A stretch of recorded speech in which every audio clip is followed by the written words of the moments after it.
Hi നമസ്കാരം, ഞാൻ Rakesh M G. M G ടിപ്സിലേക്ക് എല്ലാവർക്കും സ്വാഗതം. എല്ലാവരും സുഖമായിട്ടിരിക്കുന്നു വിശ്വസിക്കുന്നു. ഇന്നിപ്പോൾ നമ്മുടെ കൂട്ടത്തിലുള്ള ഏറ്റവും top variant Z X I plus Swift ആണ്. ട്രിവാൻഡ്രത്തുള്ള എൻ്റെ ഒരു സബ്സ്ക്രൈബറുടെ വാഹനമാണ്. അഖിൽ എന്നാണ് പേര്. ഏതായാലും ഒരുപാട് സന്തോഷമുണ്ട്. ഒരു സർവീസും കാര്യങ്ങളൊക്കെ കൂടെ ആയിട്ടാണ് ഈ വാഹനം എൻ്റെ കിട്ടിയിരിക്കുന്നത്. കുറച്ച് അഡീഷണൽ ഒരു ആക്സറീസിന്റെ പരിപാടി ഇതിനകത്ത് വരുന്നുണ്ട്. ഇന്നത്തെ നമ്മുടെ ടോപ്പിക് എന്ന് പറഞ്ഞാൽ വേറെ ഒന്നുമല്ല, നമ്മുടെ വാഹനത്തിൽ ഒരു അഡീഷണൽ ആക്സസറീസ് ഫിറ്റ് ചെയ്യാണ്. പ്രത്യേകിച്ചും അഡീഷണൽ ആക്സറീസ് എന്ന് പറയുമ്പോഴത്തേക്ക് ഒരുപാട് ഉണ്ടെങ്കിൽ പോലും ഏറ്റവും കൂടുതൽ നമ്മൾ ചെയ്യുന്ന ഒരു കാര്യമാണ് വാഹനത്തിന്റെ സ്റ്റീരിയോ അപ്ഗ്രേഡ് ചെയ്യുന്ന കാര്യം. അതായത് ഇൻഫർടൈൻമെന്റ് സിസ്റ്റം നമ്മൾ അപ്ഗ്രേഡ് ചെയ്യുന്ന സമയത്ത് എന്തൊക്കെ കാര്യങ്ങൾ പൊതുവെ അതിനകത്ത് ശ്രദ്ധിക്കണം. കാരണം പലരും എന്നോട് ചോദിക്കുന്ന ഒരു സ്ഥിരം ക്വസ്റ്റ്യൻ ആണ്, രാകേഷ് ഞാൻ ഏത് സ്റ്റീരിയോ വെക്കണം. കാരണം ഇപ്പം നമുക്കറിയാം, ഇപ്പോഴത്തെ ഒരു സെനീറിയോ വെച്ച് നോക്കുകയാണെന്നുണ്ടെങ്കിൽ ഏറ്റവും കൂടുതൽ പോകുന്നത് ആൻഡ്രോയിഡ് സ്റ്റീരിയോ തന്നെയാണ്. കാരണം എന്താണെന്ന് ചോദിച്ചു കഴിഞ്ഞാൽ അതിൽ തന്നെ വളരെ വ്യക്തമാണ്. സോണി, പൈനിയർ ഇങ്ങനത്തെയൊക്കെ ടോപ്പ് ബ്രാൻഡുകൾ ആൻഡ്രോയിഡ് കോമ്പീറ്റ് ചെയ്യുന്നല്ലാതെ ഒരു ആൻഡ്രോയിഡ് ഇറക്കുന്നില്ല. എന്നാൽ എന്തുകൊണ്ട് ആൻഡ്രോയിഡ് ഇറക്കുന്നില്ലെന്ന് ചോദിച്ചാൽ അതും എനിക്ക് അതിനൊരു ആൻസർ ഇല്ല. കാരണം നമ്മുടെ ഒരു സാധാരണ ബാക്കിയുള്ള കമ്പനീസിന്റെ ഒക്കെ വെച്ച് നോക്കുകയാണെങ്കിൽ പ്യുവർ ആൻഡ്രോയിഡ് സ്റ്റീരിയോസ് നമുക്ക് കിട്ടുന്നുണ്ട്. ഇപ്പം പലരും കണ്ടിട്ടുണ്ടായിരിക്കും, എൻ്റെ സെലീറിയോ ഞാൻ ഫിറ്റ് ചെയ്തിരുന്ന ഒരു ആൻഡ്രോയിഡ് സ്റ്റീരിയോ ആണ്. അത് ഗോൾഡ് ഫിഞ്ച് എന്ന് പറയുന്ന ഒരു കമ്പനിയാണ്. 3 വർഷം മുമ്പാണ് ഞാനത് ഫിറ്റ് ചെയ്തിരിക്കുന്നത്. Still now no problem. ഇപ്പോഴും നല്ല രീതിക്ക് തന്നെ അത് പോകുന്നുണ്ട്. കമ്പനി വരുന്ന സ്റ്റീരിയോസ് അതും അടിപൊളിയാണ്. പക്ഷെ ഒരു സൗണ്ട് ഔട്ട്പുട്ട് നോക്കുകയാണെങ്കിൽ ഒരു ആവറേജ് എന്ന് മാത്രം നമുക്ക് പറയാൻ പറ്റത്തുള്ളൂ. ഒരു ഹൈ അല്ലെങ്കിൽ ഒരു ഹൈക്ക് എന്ന് പറയാൻ വേണ്ടി പറ്റത്തില്ല. അതാണ് നമ്മുടെ കമ്പനി വരുന്ന സ്റ്റീരിയോസിന്റെ ഒക്കെ ഒരു കുഴപ്പമെന്ന് പറയുന്നത്. എന്നാൽ അതേ സ്ഥാനത്ത് നമുക്ക് അപ്ഗ്രേഡ് ചെയ്യുന്ന സമയത്ത് നമ്മൾ ഒരുപാട് ശ്രദ്ധിക്കേണ്ട കുറച്ച് കാര്യങ്ങളിൽ ഒന്നാണ് സ്റ്റീരിയോ ക്വാളിറ്റി. അതായത് ശരിക്കും പറഞ്ഞാൽ ആൻഡ്രോയിഡ് സ്റ്റീരിയോസ് നമുക്ക് ഏകദേശം ഒരു 7,000 രൂപ തൊട്ട് തന്നെ നമുക്ക് സ്റ്റാർട്ട് ചെയ്യുന്നുണ്ട്. ആ റേഞ്ചിലൊക്കെ നമുക്ക് മേടിക്കാൻ കിട്ടും.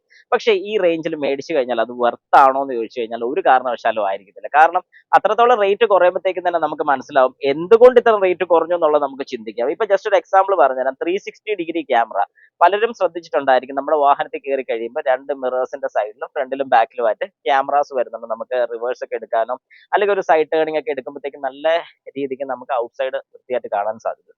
അതിനെ 360 ഡിഗ്രി ക്യാമറ എന്ന് പറയും. അതായത് 4 ചുറ്റും ക്യാമറാസ് വരുന്നത്. ഈ ഒരു ക്യാമറയ്ക്ക് പോലും ക്വാളിറ്റി ഡിഫറൻസ് വരുന്നതിനനുസരിച്ച് പ്രൈസ് വേരി ചെയ്തുകൊണ്ടിരിക്കും. അതായത് കമ്പനി വരുന്ന ക്യാമറ അല്ല ഞാൻ ഉദ്ദേശിച്ചത്.